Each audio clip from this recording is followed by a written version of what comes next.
Good evening and good afternoon, everyone. And good morning if it's morning for any of our audience members. Welcome to today's conversation among members of EDELO and Chto Delat on collective art, education, and radical resistance. I'm Stephen Englander, director of the arts organization ABC No Rio.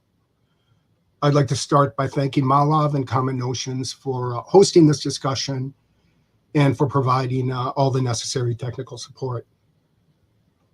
Today's dialogue celebrates a few things. The recent ABC No Rio and Exile exhibition at PS 122 Gallery, Summer School, Art, Education, and Radical Resistance. The publication of the second edition of the book Zapantera Negra, which includes contributions from two of today's panelists, Mia Ivralo and Caleb Duarte Pinon, and the book To Navigate Backward, Resonating with Zapatismo, edited by one of today's panelists, Nikolai Olenikov and Alessandra Pomerico. The project Summer School focused on the artist's role as activist, art as a community organizing tool, and teaching as a sharing of resistant knowledge. Emphasizing the processes of artists participating in public discourse, Summer School examined how support for shared values drives alternative politics and ideas through the arts. You can learn more about this project at abcnorio.org/summer school. Before proceeding with today's event, I think it's important to recognize that ABC No Rio is of settler origin, created in 1980 on what is currently known as the Lower East Side on Manhattan Island. The land on which we exist has been the site of human activity for 12,000 years and is the traditional territory of the Lenape people who were pushed out in the final decades of the 18th century. Today, the city is a home and meeting place for many indigenous peoples from across Turtle Island. As a settler institution, ABC No Rio recognizes its responsibility to actively work to support indigenous sovereignty, to recognize colonial histories, and to redress their present-day manifestations. We're grateful for the opportunity to work in this community and on this land. This territorial acknowledgement I've just shared is an extraordinarily small part in dismantling and disrupting colonial structures. Given recent Supreme Court decisions impacting women's reproductive health, ABC No Rio is asking its supporters to contribute to the Indigenous Women Rising's Abortion Fund, and a link to the fund can be found on our website on the Summer School page. So I'd like to now welcome and introduce the participants in today's discussion, members of the artist collectives EDELO and Chto Delat. EDELO, En Donde Era la ONU, in English, where the United Nations used to be, is a house of art and movement and an intercommunal artist residency founded by Caleb Duarte Pinon and Mia Ivralo in 2009 in San Cristobal de las Casas in Chiapas, Mexico. EDELO was located in a house that had previously been the local headquarters of the UN, an organization that arrived to help mediate the conflict between the Mexican state and the EZLN. EDELO was a center for art and experimental creation in which the division between cultural art and popular art was no longer taken into account. For 4 years, the center served as a platform for free creation, and through it, a network of artistic collaboration was generated with indigenous communities that work for their autonomy, something that is not seen or recognized by the Mexican state. The space invited participants with diverse practices to live and to create, and it lives on as a nomadic project that travels the world in collaboration with artists, migrants, activists, and cultural institutions. Caleb Duarte Pinon, who is with us tonight, is best known for creating temporary installations using construction-type frameworks. His installations within institutional settings become sites for performance as interpretations of his community collaborations. He has created public works and community performances at the World Social Forum in Mumbai, India, Santiago de Cuba, Honduras, Germany, and France, and throughout Mexico and the United States. He's collaborated with autonomous indigenous Zapatista collectives, communities in movement, and working with children and families seeking asylum. Duarte is co-founder, along with Mia Ivralo of EDELO. Mia Eve is an interdisciplinary artist. She creates work in site-specific lands of spiritual, social, and cultural resistance with communities through a distributed authorship. The work focuses on intersectionality as a nucleus for engagement and is centered around the themes of movement, tying together notions of ableism, human displacement, generational traumas, land and human rights, child labor, and femicide, autonomy, and self-determination. Chto Delat, in English, What is to be Done, was founded in 2003 in St. Petersburg, Russia, by a group of artists, critics, philosophers, and writers from St. Petersburg, Moscow, Nizhny Novgorod, with the goal of merging political theory, art, and activism. The collective uses a range of media to explore the post-socialist condition, knowledge production, and the politics of commemoration. Dmitry Valensky, who is joining us today, is an artist, educator, and cultural environmentalist with no art degrees. He works in collective practices and focuses on developing architecture constructions, situations and relations, educational seminars, photographic works, timelines, and films. He is a founding member of Chto Delat. Dmitry is an editor of the Chto Delat newspaper and a main facilitator of the School of Engaged Art in Petersburg. Since the escalation of the war in Ukraine, he is working on the realization of the School of Emergencies in Russia and other places. He's the author of numerous contributions to the art press and participant of many symposiums, conferences, and a guest teacher at international art academies. Nikolai Olenikov, who is also joining us today, is an artist, punk, anti-fascist, and a member of Chto Delat and the Arkady Kotz Band. He's a co-founding member and a mentor at the School of Engaged Art, a co-founder of the Learning Film Group and the May Congress of Creative Workers, co-initiator of fireflyfrequencies.org, a vernacular radio for molecular forms of life, and unlearning. Together with Alessandro Pomerico, he curates Free Home University, an experiment on art, pedagogy, and action grounded in Salento in southern Italy. He's a board member of the Free Marxist Press, a contributor and editor at artseverywhere.ca, and author of Sex of the Oppressed, published in 2013. Olya Egorova is an artist, filmmaker, and mentor at the School of Engaged Art. She's also a co-founder of the Chto Delat Collective. Her activities include art projects, sound art, lecture performances, radio plays, directing theater performances and films. She was and remains a founder of legendary feminist group Factory of Found Clothes and participated in many performances and exhibitions under this name. She currently lives and works in St. Petersburg.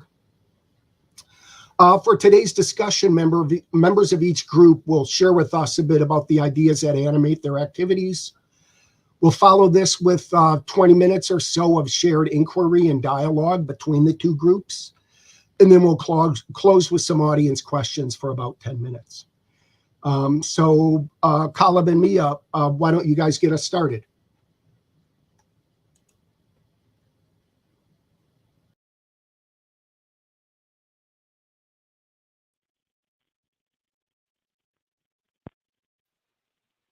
Can you guys hear me? I can't hear myself, but Hello, can you guys hear me? Maybe? I think can so. hear Yes, myself. okay, it's good. We went over this. Yeah, we're happy to be here. I guess I could start by reading a little bit of the introduction from the Zapantera Negra publication that kind of goes through a little bit of the EDELO process. We'll share some images, and we'll just kind of flow through the images and kind of talk freely. Maybe read another few paragraphs from the book, and then we'll take it like that. In the summer of 1994, the Zapatista Uprising, a Mexican indigenous movement from the southern state of Chiapas, produced and leveraged a new form of revolutionary communication through the internet. The distribution of information, actions, images, and videos spread throughout the world in real time. That was like ages ago, right? Bringing awareness while building solidarity for what the New York Times called the first postmodern revolution. Positioning itself as a struggle against neoliberalism and waged against 500 years of oppression, Zapatismo has employed new technologies of information distribution in order to articulate its wants, beliefs to a global audience. In the fall of 2009, over 100 displaced indigenous community members occupied the offices of the United Nations located in San Cristobal de las Casas, Chiapas, Mexico. The offices were taken over in hopes of gaining international attention from humanitarian organizations. But shortly after a few months of the occupation, the United Nations simply decided to find another building and move. So they moved about maybe 4 blocks away from that house. So no shame. A few months later, we disillusioned with institutional art and wishing to believe that art can be a radical form of communication, moved to the building and established an experimental art space and international artist residency of diverse practices. And I think the introduction already covered a little bit about the EDELO. Inspired by the Zapatista uprising, where words and poetry are used to inspire a generation to imagine other possible worlds, EDELO retained the name of the UN offices as part of the investigation into how art, in all its disciplines and contradictions, can take the supposed role of such institutional bodies to create understanding, empathy, and to serve as a tool for imagining alternatives to a harmful violent system that we have come to accept. So yeah, EDELO, because we kind of started using the empty building where the United Nations used to be, we decided to take the name as a metaphor, right? Where the United Nations used to be, like when we're abandoned by institutions, structures, economic systems, um, it leaves a void, right? And then looking at what the Zapatismo is creating and was able to create since 1994, we were really inspired by that language, right? Of the absurd, of the impossible, of repurposing. Um, and so I guess I could, if you want to add something, Mia, I'll go ahead and share the slide, my screen here. So yeah, Adelo, Adelo was a place where everyone was invited to create. So there was jugglers, travelers, coletos, street children, people with jobs, people without jobs. Um, everyone from the community was invited. And it was a place where all of these people were provoked to find their power in the space of the non-functional, the non-visible, and the non-personal. We wanted to invite people to undivide. We believed that a space for the creative process and collaboration was transformative and necessary activity for healing in this world of the other. We wished to provide a space for the local community, particularly as we were taking over the space of the UN, who walked away from important issues of the people. We wanted, as artists, to walk towards these issues. At times, our main sculpture was our body and spirit, you could say. Art became no different than health and freedom of the mind. Adelo was a living structure. So a little bit of how we came to move to Chiapas. You know, I'm an immigrant, economically displaced from northern Mexico to the farm working communities of California, a small little farming town. And Mia's originally from Chicago. And we met in grad school, studying sculpture, and again trying to figure out our place as artists, right? As folks that were involved in our communities. There was a huge disconnect, right, with what we were trying to explore and also what we were being taught, or the process of de-learning what it is to live a creative life, what it is to exist as artists today in contemporary society, right? Um, and I guess I could read a little bit here, again from Zapantera Negra. We had Mia and I had been exploring isolated body sculptural performances due to a specific circumstance she found herself in. While in her first semester of graduate school, Mia suffered a car accident that left her paralyzed from the waist down. She looked into options to treat her severe nerve pain in the US, and limited options of Western medicine involved numbing drugs or an implanted electronic device that would sense electric waves through her body. We knew about traditional healers in Chiapas and Oaxaca, so she decided to join in our journey to discover natural holistic medicines as well as art as a healing path. Her pain recurred every 20 minutes on a daily basis, and it was severe. After 4 years of exploring holistic traditional medicines, we can say that Mia has found natural cures practices for her physical condition. But before reaching this stage, we tried many things. I would bury her in hot sand for 2 hours a day, wrap her in clay and canvas, spread cream and medicinal drops, and place heat with open cut plants tapped over her body. It was a circus of body performances based in suffering and need, functional and theatrical actions of self-inflicted false and lively hopes for cures. These isolated performances soon became community performances extended into larger social political investigations. Looking back, everything was interconnected.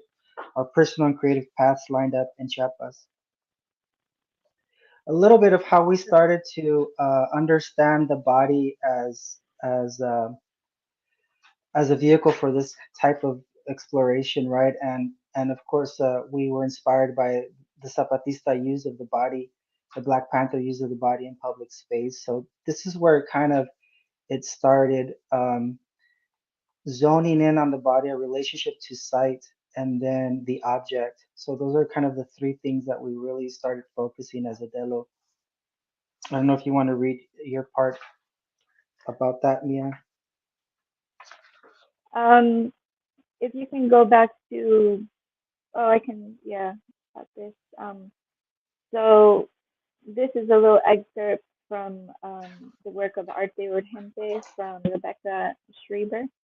Adelo's first engagement with El Ambo Bajo. El Ambo was a La Otra Campaña, a community that was affiliated with Zapatismo, and we worked with them throughout our time in Chiapas and continue close relationships with them, doing everything from performance art, bringing when we had a residency, we would bring residents to the community, and they would um, do various things, soccer tournaments. We had all sorts of things. It's hard for me to say all of them, but speaking specifically on that piece that we passed, um, so a performance during which the children from the community buried the artist in the ground. Afterwards, the artist created a game where they buried community members using the metaphor of planting a seed that would burst from the earth and emerge as a fruit-bearing tree. This game also narrated the history of genocide against the Maya population in Guatemala, including children who government forces viewed as bad seeds due to their relation to internal enemies of the state, hinged on the concept of breaking away from a colonial mindset, shifting to one focused on the earth and a cosmology centered on acknowledgement of the violent histories carried by our bodies. So, and then back to my personal relationship with this piece was, when I first moved to Mexico, and what Caleb had just said, I basically started working with the matriarchal healer in Oaxaca and did all of these very extreme um, exercises where I would basically um, take out the cold air from my body that she said entered me through the Western medical system. And this was like ridding of the colonialism that was that was in my body through this. And so it was an important way for me to um, kind of learn these new concepts and bring them into work.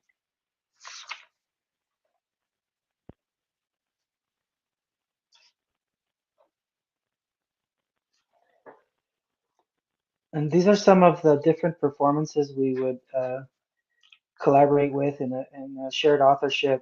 This was a 40-day hunger strike for political prisoners in the center San Cristobal de las Casas, Chiapas. And so we just decided to revisit the history of portraiture and spend 2 weeks drawing portraits in public to try to gain that kind of visibility, as these kind of occupations are common in Chiapas. Um, as a nomadic collective, we started working with undocumented, unaccompanied youth arriving to the US. And this is a piece in the Guatemala Mexico River, collaborating with El Albergue El Buen Pastor and La 72, so two different refugee safe houses in the southern border of Mexico. And these usually take four weeks of different forms of engagement. Uh, and this performance was directed by Francisco Fraiba, the founder of the organization. And so these are kind of like how the ideas organically, based on urgency, based on need, form. And so the idea of becoming invisible by becoming hyper visible was one of the ideas of Fray Tomas.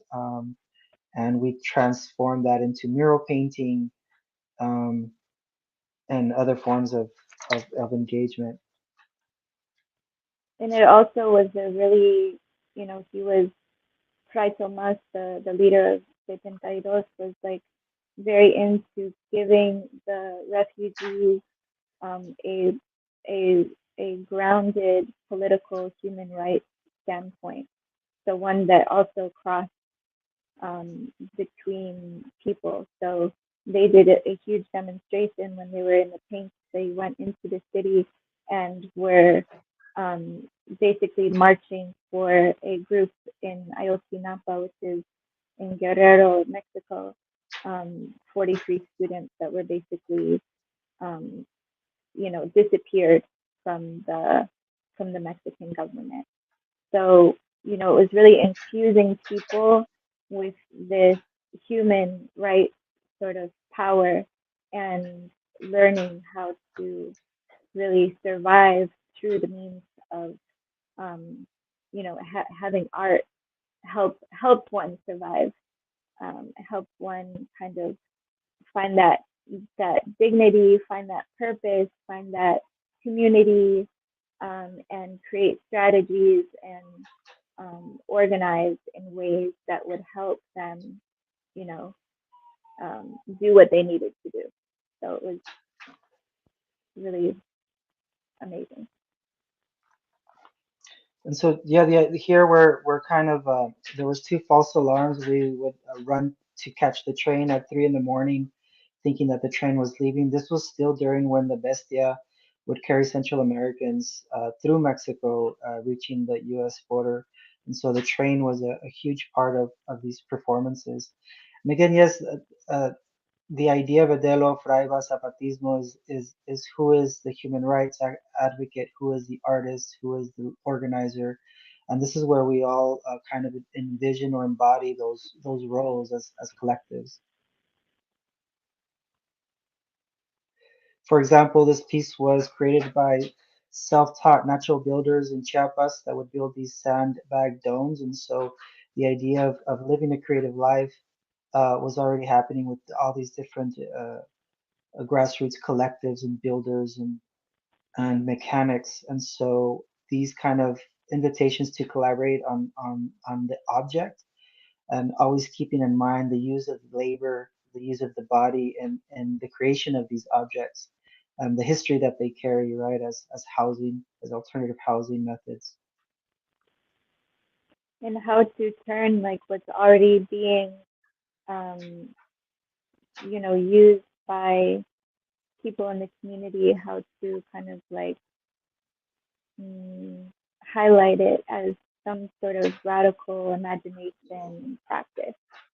So that one that would, bring people together and, create new ways of thinking and of relating to one another and kind of like creating new realities through our events and festivals and gatherings and parties and communal, you know, food and anarchist events and Right. So because it was the building of where the United Nations used to be, it was this two-story building, and a lot of collectives were in need of space, and so we basically opened the space to be occupied by anarchist collectives, Mayan punk bands, um, children's events, university gatherings and lectures.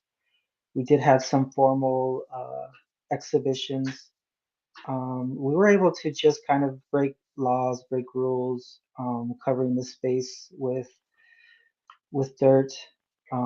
Some traditional ceremonies were held, and so the house carried kind of polarizing energies as well, from artesanos to academics, and large scale residencies. This piece is by Regal 23 that's been shown at the Red Cat. It's been shown at the Queen's Museum, and I think in a museum in China. And so the language of Zapatismo is moving right through these collaborations.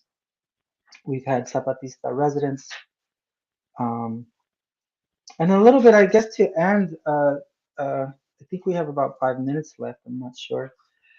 The collaboration between the aesthetics of the Black Panther Party and Zapatismo, again, trying to delink from the idea of the fabricated object as a central art piece, right? We started to look at invisible theater from Augusto Boal and Pedagogy of the Oppressed, and always in focused on Zapatismo, right, as a visual language, a visual culture. Um, Really paying attention to just the aesthetics of revolution, the aesthetics of revolt, and how that manifests within our bodies and the objects that we make. We started looking at the language of the body, the language of the state, the use of public space of the state, surveillance, and evidence overall of evidence of resistance and survival, and how that manifests in popular culture, right? How does it reach the masses, this type of the evidence of resistance? And so again, it takes place in public space, shifting our perception of public space. And so we invited artists and once Minister of Culture Emily Douglas to come and join us in EDELO, invited by Regal 23 and EDELO to just investigate through different encounters. We've had 6 encounters, and thinking about the connection between these two movements. And there were many, many beautiful connections of autonomy and self-determination, and also the use of the body and poetry in public space.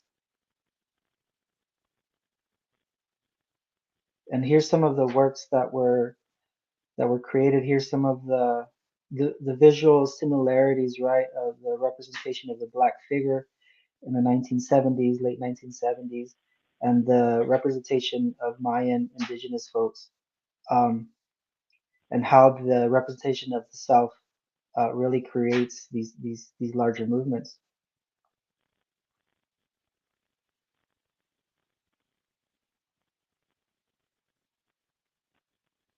and a lot of what the imagery was doing was showing the images of the people back to themselves and showing them themselves in an empowered way, so it may have been a way that they don't see on billboards. Typically they don't see in this colonial built environment, but through these movements, they kind of took back their own image and took back their own power to say, like, no, this is how we're going to live.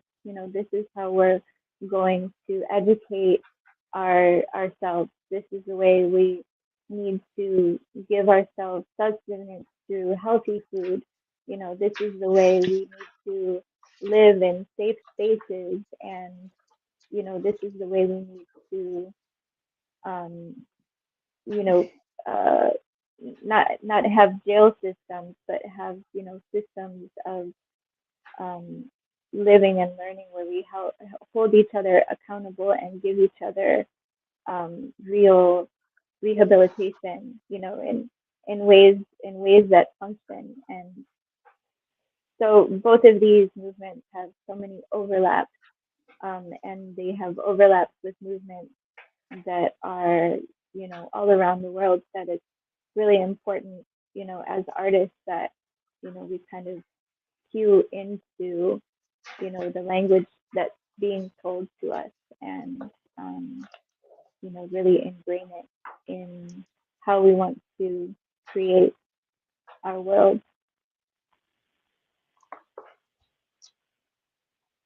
The idea that Zapatismo can exercise a military action against the Mexican government is nonsensical. Fire in this sense is mostly symbolic. Yes, there is an Ejército Zapatista de Liberación Nacional, but its theater, that of the great tellers of comedy and tragedy, with wooden sticks carved in the shape of rifles, working red paliacates, scarves, and homemade green shirts with stitches red, stars and thread posing as military wear. The machetes used to clear corn crops and pathways through the jungle to reach the coffee beans now become a symbol of resistance for a campesino military force. This is the poetics. But this EZLN army is still very real, real enough to keep paramilitary groups at a distance. They are there to defend their territory but have not used arms since 1994. At the same time, the Mexican army studied very well the art of theater. They march in and place sandbags at the feet of the soldiers in order to create a center stage. Their theater involves heavy weaponry, green rain jackets, numbered helmets, and marching boots, a uniformed Mexican force with US helicopters and jets patrolling the jungles. And so these are some of the images that inspired some of these exhibitions as we kind of share the language, these encounters with universities, museums, art spaces, anybody that wants to invite this type of information into their space with the permission of the Zapatistas, Caracol Morelia, now Caracol 10, um, that you know supported the collaboration and encouraged the sharing even within spaces of tension like museums with their history of looting and all that.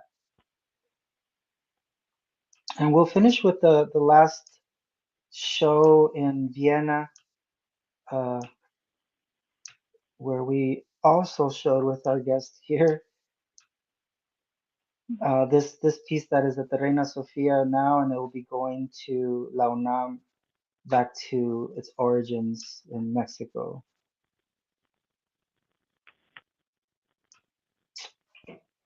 And I think we're good.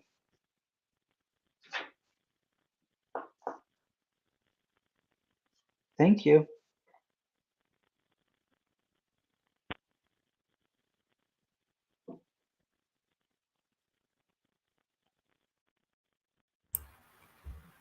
Hello. We'll try to continue that complex and very richful and exciting lines which Mia and Halep told us about their approach to and current work and engagement with the Batista practice. Our story is a bit different. Hi, Alessandra. Great to see you. Our story is a bit different because we were invited to make our solo exhibition in MUAG in Mexico City in 2016 and start negotiation because museum expected that we do something in between cultures because Russia and Mexico has a very long old tradition of cultural exchange, which was unfortunately completely abandoned. And actually the legacy of this exchange comes to early revolutionary years when many Mexican artist and muralist, came to Moscow, to revolutionary Moscow, and otherwise Mayakovsky, Eisenstein, Victor Serge, and many others went to Mexico, and Trotsky based there.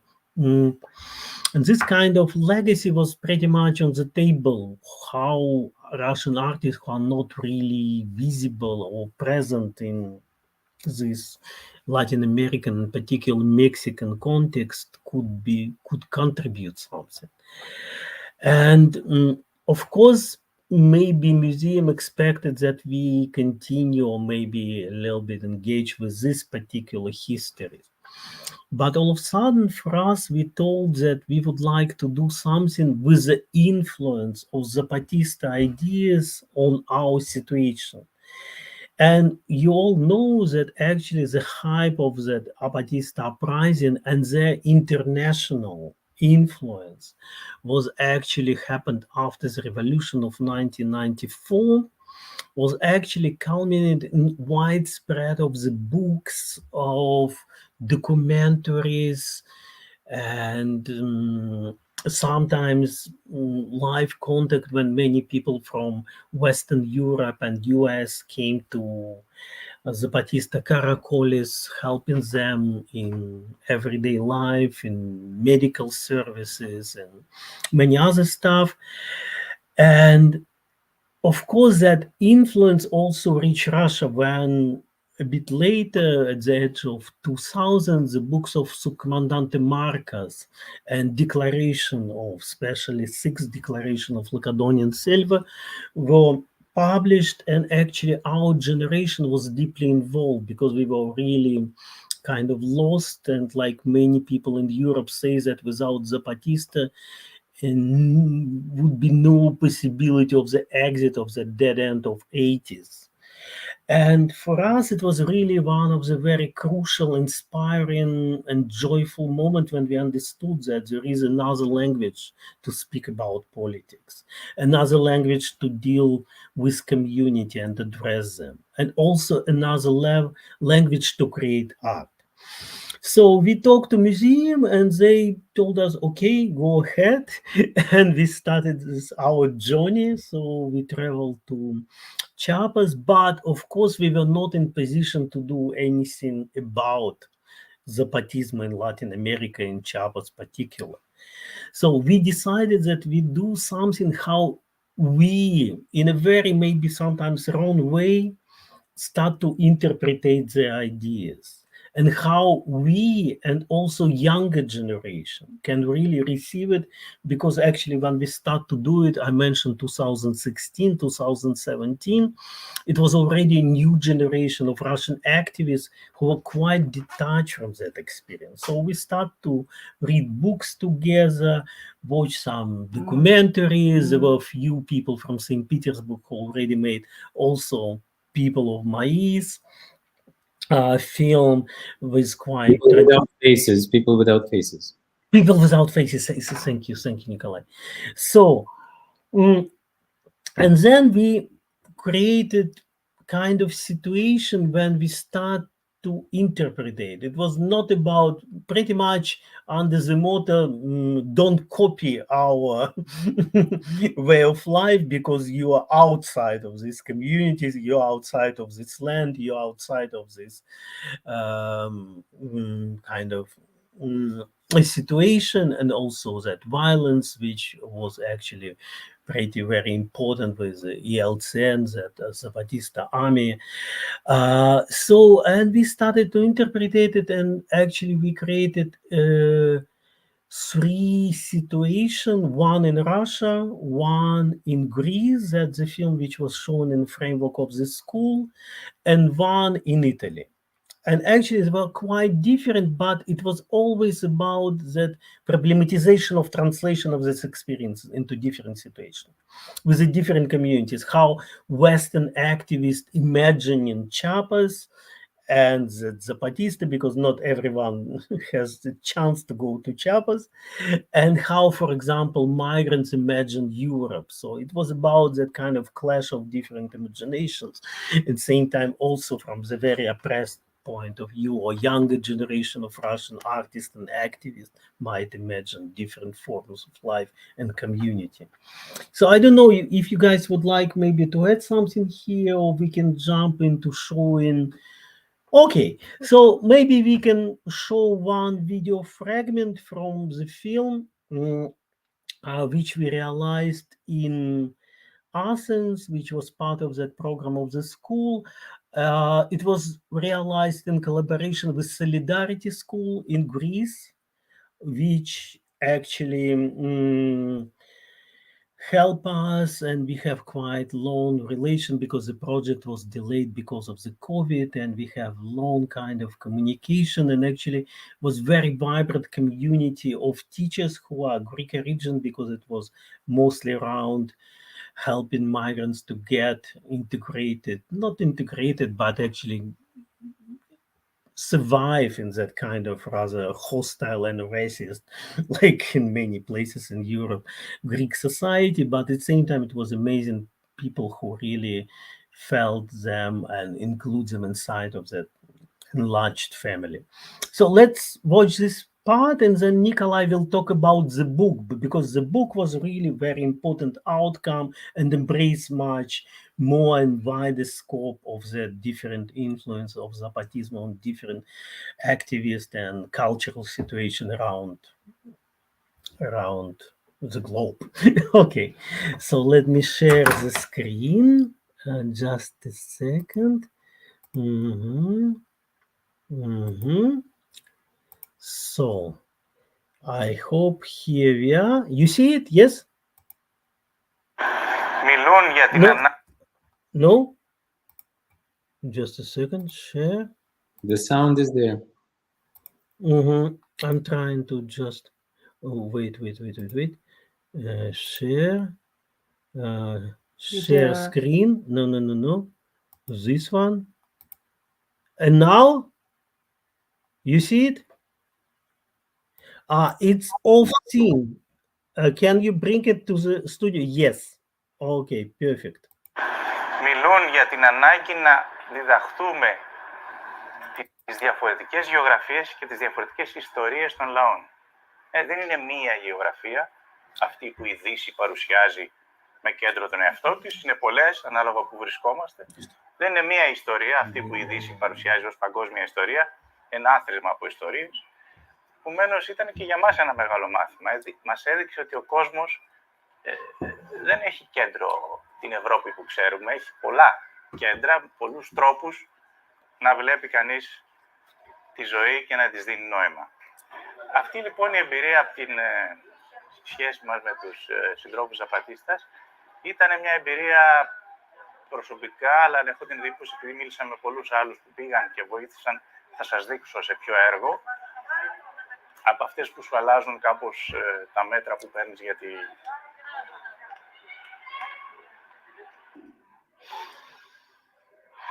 Όλοι με τη ζωή ψάχνουν κλειδιά. Στις τσέπες, στις καναπέδες, στα άπλυτα και στα σιρτάρια.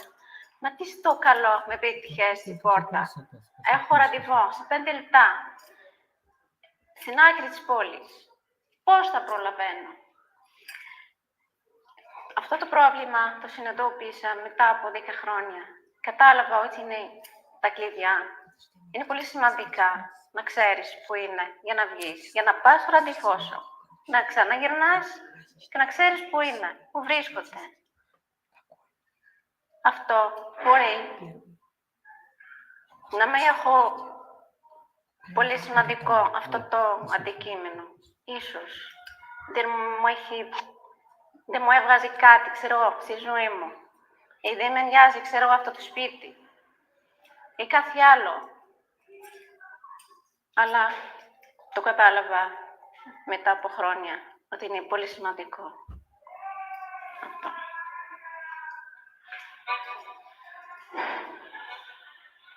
Για να διηγηθούμε την ιστορία της εξουσίας. Τα αγάλματα και τα πουλιά. Για να διηγηθούμε την ιστορία.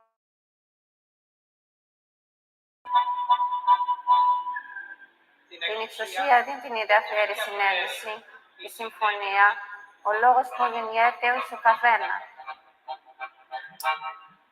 Η συμφωνία. Ο λόγος που γεννιέται ο καθένα. Την ενδιαφέρει κυριαρχία.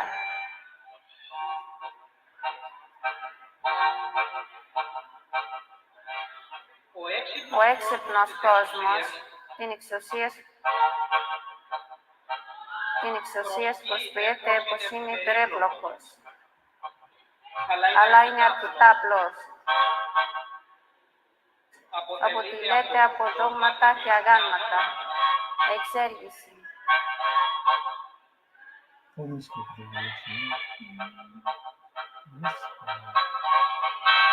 Είναι μόλις ένα από τα χιλιάδες τολιά κοπητών.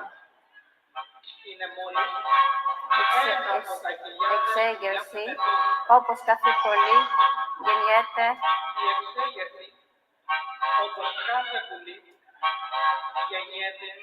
μεγαλώνει, τραγουδάει. Αναπαράγεται με το άλλο και μέσα στο άλλο. Παθαίνει και, όπως πρέπει να κάνουν τα πουλιά, χέζει τα γάλματα.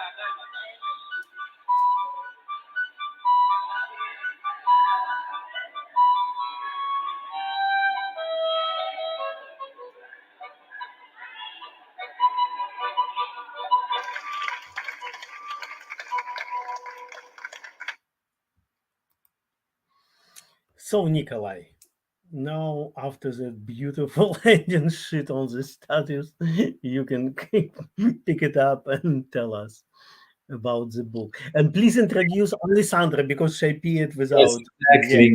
That's a big thing because I have an honor and pleasure to be tonight with you, dear friends, and along with Alessandra Pomarico, who is the co-editor of the book that we are partially presenting as one of the experiences in our slow movement in understanding and misunderstanding, interpretation and misinterpretation of Zapatismo as daily practice and political practice and poetical practice. But the thing is that I wanted to focus a little bit on the previous step, as Dima was perfectly explaining our entrance to the world of Zapatismo of 2016, 17, and 18. At one point, we realized that we starting to establish a certain intimate practice of learning with and through Zapatismo, our own political and poetical movement with the people with whom we relate in Russia, for example, through our school. And we have our comrades here in Italy, where I am right now, with Alessandra, in this very south of Italy, on the tip of the hill of the Boots, in Salento region, and their practice of land protection. They are campesinos, urban campesinos that came back from big cities, back to their land, and starting to cultivate from scratch and starting to common their land together. Those practices of these people and their imaginary sort of reverberated and resonanced the Zapatistas' understanding of doing things and processing together with a political movement concerning the land, concerning the roots. So with those people of Casa delle Agricolture that is based here in Salento, we started to do a long-term dialogue on their practices. And Alessandro organized with Free Home University the invitation for Chto Delat to come and be together with the three communities of struggle, three different communities, those campesinos of Salento, people who are in the struggle of migration, and seeking for the refuge, the struggle of displacement, and those young artists who are asking those questions right now and right here.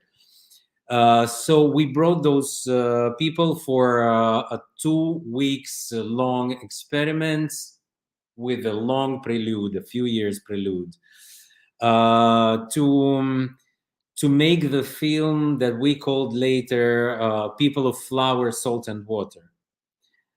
Again, echoing and resonating to the march of the people of the color of the earth, of the Zapatistas, 2001. So who are those people? Who are those people made of the basic materials, the basic contents of the food, the daily life necessity? Those people are exactly these three combination, the combination of people who represents those three struggles. And from there, through making the film as a pedagogical practice, learning with Zapatismo again in the new communities, we came out with a proposal of reflecting together in the form of the text. And that's how the book appeared as also way. And here I will give a little word to Alessandra Pomarico to continue a little bit, and then we go further to the director and co-author of the book, Zapla.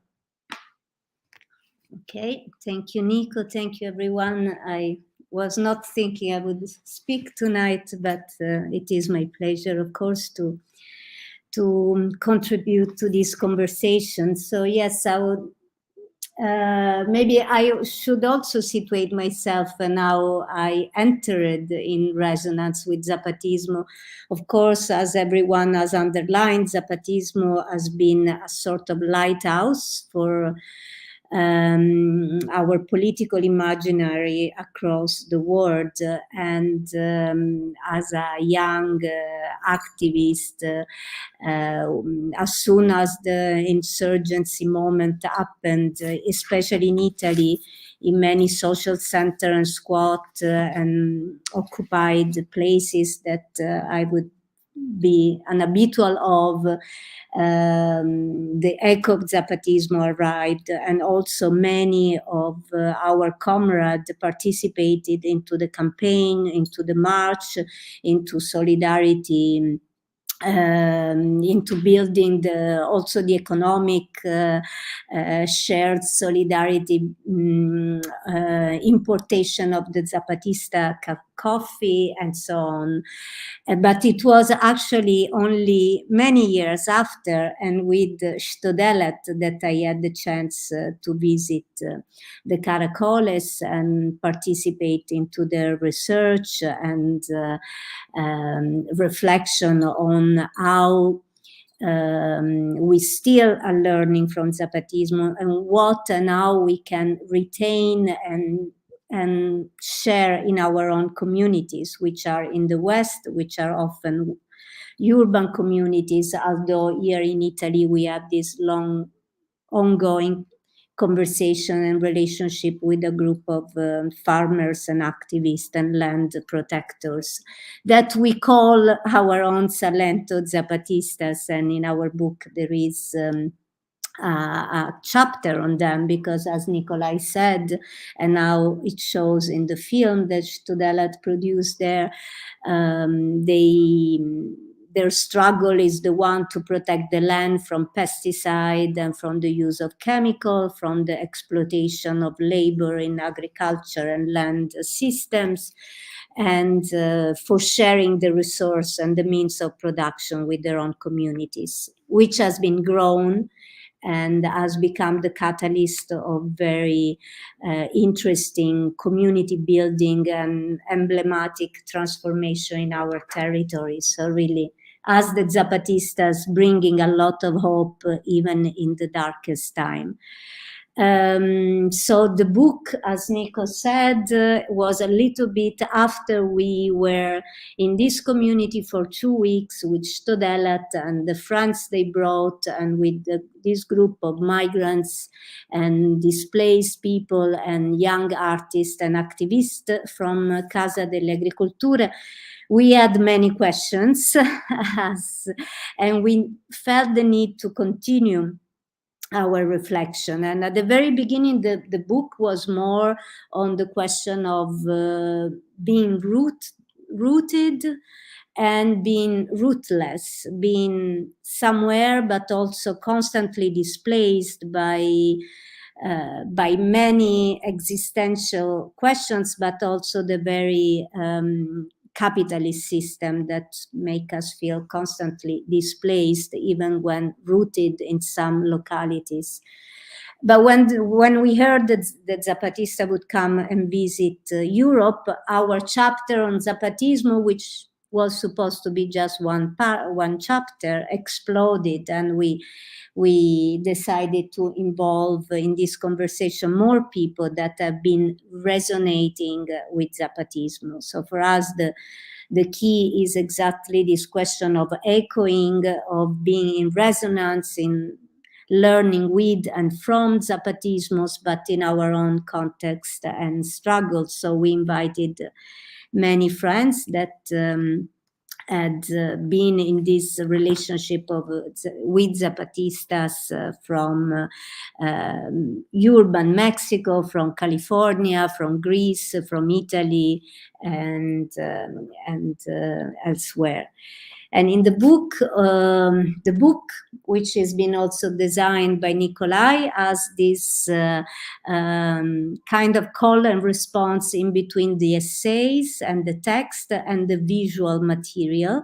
And somehow it became a little bit a sort of case study on Chto Delat practice and their research on the slow orientation on Zapatismo, which has been an ongoing research. Both political, poetic, and that brought the beautiful film trilogy, but also a lot of installations and sculptures and visual work. So the text responds to the visual, and in the book we follow the friends in Chto Delat investigating and questioning as they walk in Zapatismo, in their own struggles in Russian, in Putinist Russian. And I feel right now this work is even taking a more powerful capacity to reflect on our time. And I think as Olga Saplia has been as the director of many of the films of Chto Delat, and particularly this beautiful Zapatista trilogy, she has a wonderful text in the book in which she explains in which way she translates the Zapatista methodology in her own filmmaking. So I would love to bring Saplia in. And maybe you can directly explain a little more, dear. Thank you, Sasha. Тиму, убери, пожалуйста. Yeah. Thank you. Thank you, friends. Unmute. Yeah. And but now it looks like that I have to present our first film in our trilogy. We are going from the last to the first. And the first film, which we made in 2017, we made together with our young comrades in Russia, mostly our former students. And we started with the book by Subcomandante Marcus, the book with the name Another Revolution. And we started to read this book. Maybe you remember this book. It's like, like a very little one. But we were reading this book during 6 months. And on first glance, it was like very nice book with fairy tales, full of metaphors and beautiful things. But during our reading, we were going deeper and deeper, deeper and deeper, and in the end, we found a lot of things which we found useful for our life 5 years ago in Russia. And then we decided to make a film. We had practical meanings, but it doesn't matter. But we rented a house in the village and spent 2 weeks together with our young friends. And we were not only learning Zapatismo, we had an idea to practice what we found in that book. And I should say that this film is really long. It's more than 2 hours and a lot of chapters, and we decided to show you only one part of one of the most important part of our practice and our film. The first one is puppet theater, because we had an idea that we have to create kind of window to the Chiapas. But this window can be not from Russia to Chiapas, but from Chiapas to Russia. And no, it's a very long story, but now we are going just to show you one chapter. Yeah, but actually, if I can add something, because actually it was very interesting that the point of departure of the film, that we imagine that there is a fictional embassy of Zapatista who somehow already inside different everydays in different communities, but maybe they're like a messenger, but they're not visible. But we are trying to imagine what kind of messages could be. And luckily in 2021, that with a delegation from Chiapas, they are materialized and also came with the boat. So, and actually the boat play very interesting role in our film. But we show you quite quite random example of this from one chapter of this film. If we have time, actually, because it looks like we are really running. Just one chapter, and that's all. Just one. Yeah, just let me see. Mm-hmm. Mm-hmm. Mm-hmm.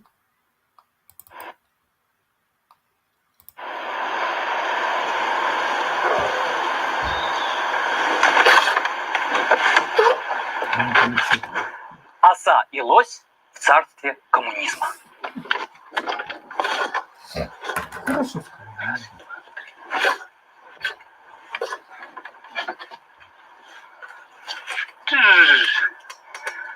Оса и лось решили в коммунизм войти. Оса влетела в коммунизм, а лось никак не может. «Давай же, лось!» — кричит оса. «Входи ко мне! Тут коммунизм, тут хорошо! Давай же, лось!» А лось рога свои хранит и сбросить их не может. «Свои рога не сброшу я, ведь то моя идеология».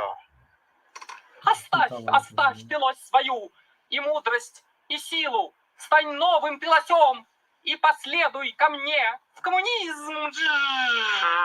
Но как же я сброшу свою мудрость и силу? Что же у меня останется? То ложное твое сознание, лось. Влети ко мне ты в коммунизм. Да, ну ладно.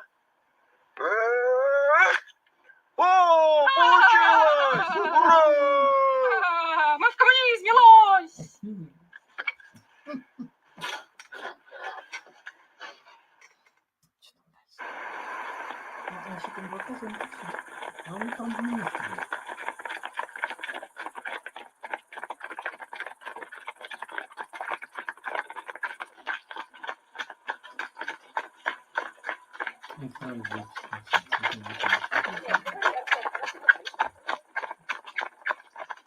Сейчас будет моргнуть, промежуток.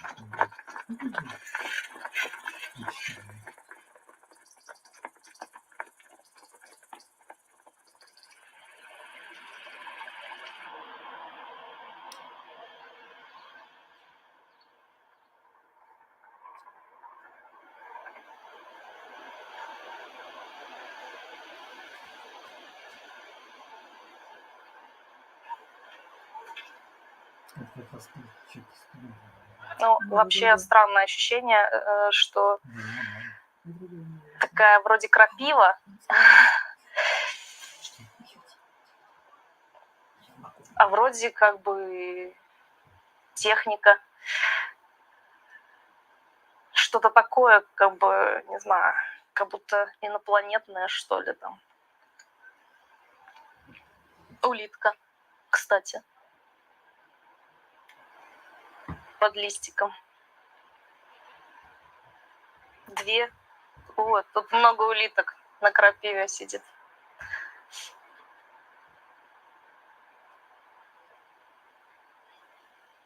Я когда бежала сегодня, вдохнула, и у меня залетела в рот муха. Я такая подумала, что муха мне в рот залетела, а потом, а что? Ну вот так вот мы встретились сейчас, я открыла рот, и она в него залетела. Это так случилось.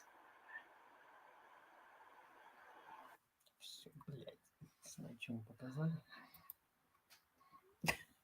Не знаю, что сказать. Sorry. We decided to show you 3 chapters from our film, and unfortunately we don't have enough time because it's pretty difficult to say what we found during the 2 weeks.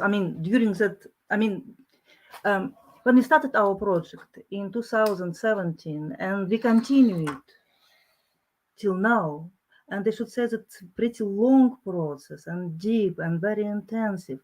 And what I think that now in 2022 in Russia, 22, sorry, in Russia, when we have this war in Ukraine, the ideas of Zapatistas becomes more and more important for us now, because now we have time of dehumanization, but Zapatistas still, for us, is example when they keep this feeling that every human being is important, visible, and for me, Zapatismo is something which is opposite for this dehumanization and how to stay human. How to stay human. Thank you, Dima. Yeah. This is why it looks like Zapatista becomes more and more important for us. Thank you.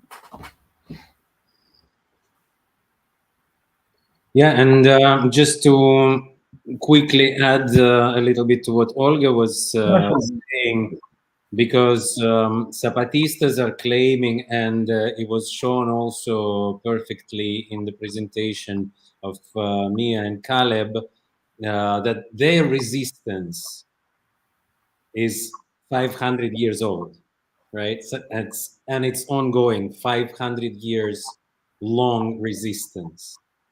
And Zapatistas were speaking already about the Fourth World War that is already there with the neoliberal capitalism from after the 80s, how it augments its potencies, and the frameworks is only enlarges. And right now it's the new phase of this Fourth World War that have been already described by Zapatistas. And this is one of the points on which I think Olga is completely correct, saying that now even more, though, the ideas of Zapatistas that discovered 20 and more years ago, they brought us to Chiapas at one point eventually, they are becoming more and more relevant in different situations and in different conditions, and even more so.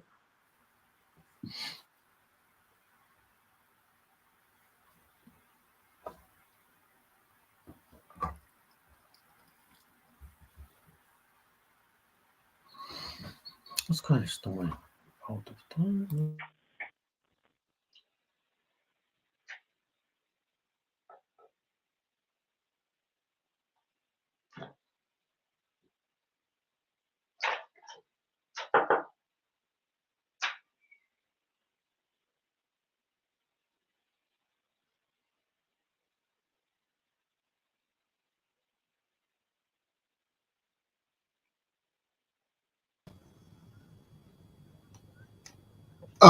Thank you guys for sharing your work and for placing it into context and talking about the ideas that are sort of animating your approaches to art making, to Zapatismo and Zapatistas. We wanted to move on to another section, which we were sort of characterizing as a sort of shared or mutual inquiry or a dialogue. So I was hoping that members of one collective might pose a question to the members of the other to sort of trigger a response. And hopefully that will elucidate some commonalities between your work as well as some differences. And I was hoping that maybe Caleb or Mia could begin by posing a question to Dimitri or Olya or Nikolai or Alessandra. Thank you. Yeah, such an interesting presentation. I have actually a few questions. I think I'm going to start with at least what we saw with Zapatistas, back in the 80s. The women played a big role in shaping what the ideas, what the morals were. Like, for example, they said, alcohol was not allowed in the community.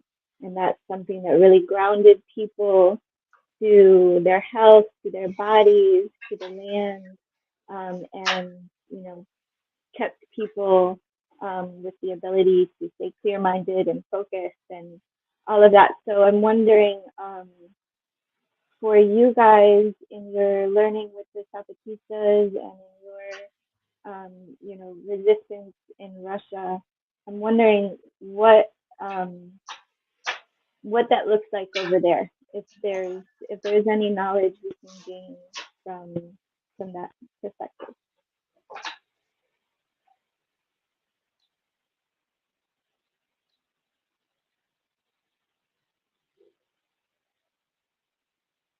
Yeah, can you a little bit repeat, because actually it was not so audible. Was the question how we exist now with these lessons, or?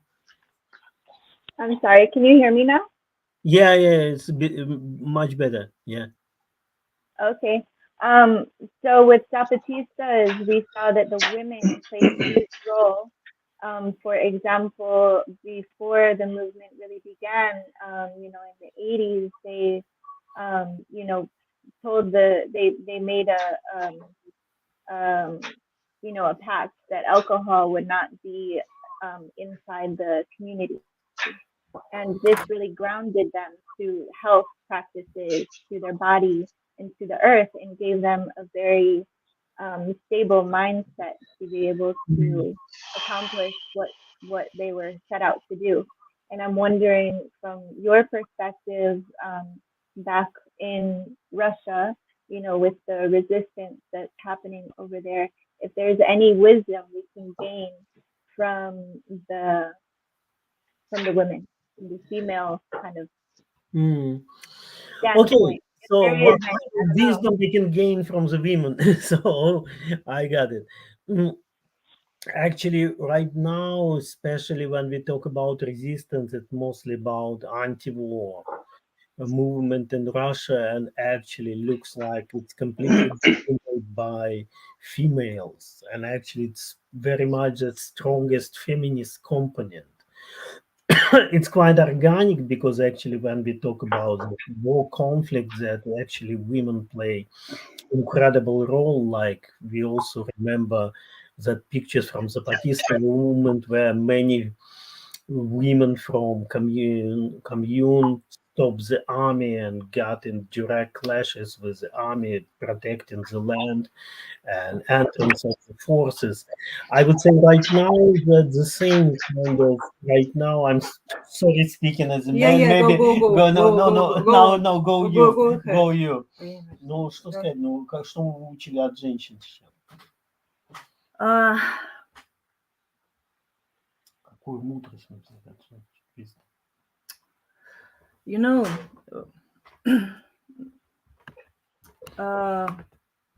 your question is so important, because it's, during the war, let me think about your question, because Dima started to tell, and you can continue.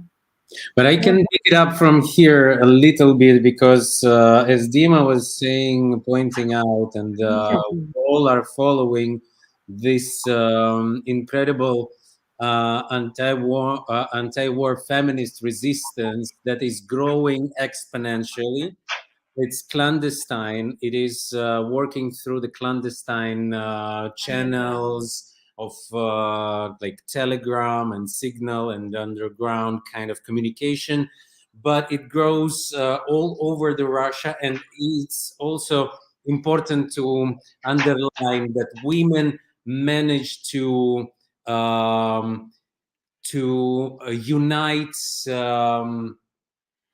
besides the Russian nation, the white people only resistance, right? So they moved over and they approached all the women around the Russia, multinational, multi-ethnic, and they have a huge response back. And the information and anti-propaganda resistance really exists because of their doing this daily job everywhere they are. And this is like feminist based struggle. They like 5 years ago thinking of that feminist resistance with underlined feminist agenda and the pro LGBTQI agenda also like would take that much potential role in our society that we thought back then is not possible. Right now it amplifies and manifests in its very potential powers, and it's really impressive how it works, like how many people are like really following and thanking those initiatives locally spreaded to have a possibility to join the movement. You know, and because the war itself is a male ideology, male philosophy, and this is why we are fighting with our feminism, with our feminist philosophy, and this is why it's like general thing. General wisdom. Right. Thank you.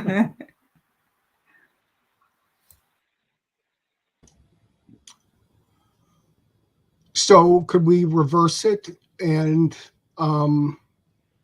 members of the Chto Delat collective could pose something to the EDELO folks?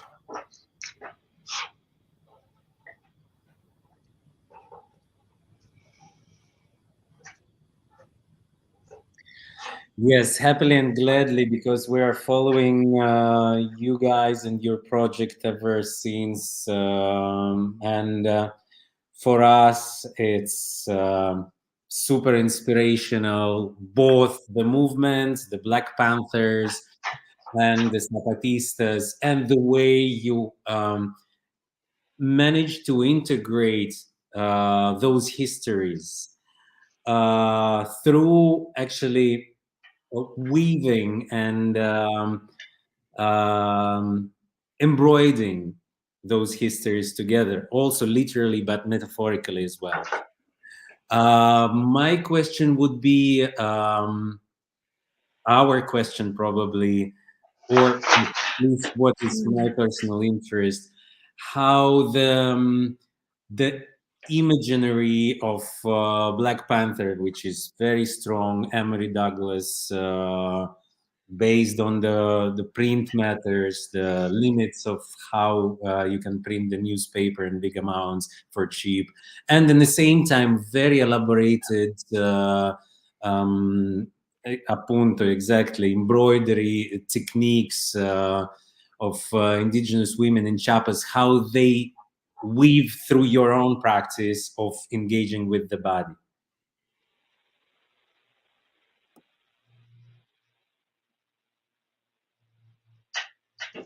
Was that a question? It was The kind of last part. with an open end. I know you explained Okay. a lot already through An invitation to articulate more on that. Sure, thank you. No, I think looking at how Emory Douglas was able to portray the Black body and plaster it all over major cities in the United States through the publication of the Black Panther newsletter really kind of established a fear within the white establishment and the white middle class regular folks. And so we really believe strongly that culture precedes political change, right? It starts through culture, it starts through visual language. It starts from the bottom and then slowly it starts shifting popular thought. It starts shifting political thought, right, until it reaches the folks that actually make laws and try to govern us, right? Yeah, anything you want to add, Mia, on how culture shifts political thought, or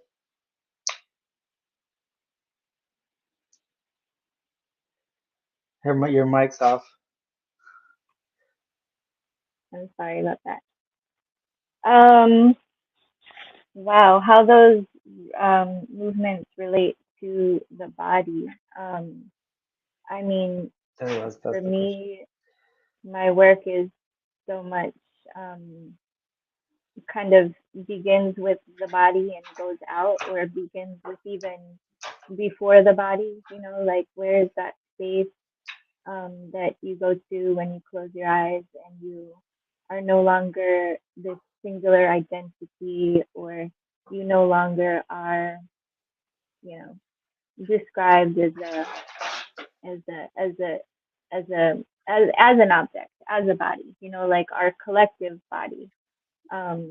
What are we on this earth? You know, what is our mission here? And I feel like you know, indigenous movements and you know, they're very connected to these kind of existential questions, and they're very connected to the wisdom that comes to us through our bodies, or that comes to us through the you know, the natural environment, or through plant medicine, or through you know, all of these communal ways of, you know, practicing, celebrating, you know, ceremony. And you know, I think that objects, kind of meaningful objects, comes from there, and meaningful, you know, body movement comes from there, and you know, meaningful ways of being on this earth comes from those places. So yeah, I guess that's a sideways answer. Caleb, did you have a question, or I have another really quick one? Go ahead. I see and I appreciate in your work the use of comedy, and the use of like this lighthearted, you know, symbolism. And I guess I was wondering, like, if you could explain the role of that in your work, and the role of that as a way to dismantle, you know, the power structures at B.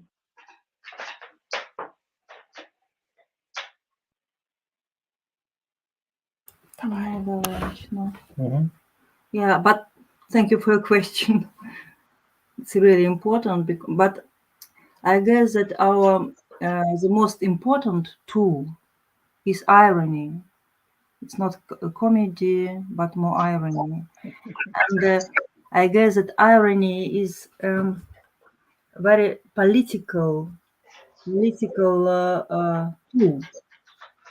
because when you use irony, it means that you believe that your audience, the spectator, is your partner, kind of partner, because he or she can understand what you mean. Because when you say, for example, I hate you, it can mean that I love you, It's kind of, tricky things, but you believe that the person, human being who is watching your film, for example, or reading your book, it doesn't matter, can understand what you mean, And it means that it's not like you create something which the audience can eat without any усилий. Tension. But you believe that your audience can be your partner, and it means that your art can create kind of relation between you and your visitor, your spectator. I also can add that actually, I don't know if you agree or not, but at the same time, this ironic method, because it's a lot of different types of irony, but we hope that we come too close to what kind of irony you can find in Subcomandante Marcus and some fairy tales and all that kind of narratives, which also was actually pretty much shaped that language of Zapatismo. So it's not straightforward. It really always creates that kind of closeness and distance, and that's we also feel very close to that methodology. And of course, self-irony as well, because you always put yourself under the question. Like Marcus goes through his story. So irony always creating the questions, It's the best way for us. It's the best way to create questions for ourselves as well.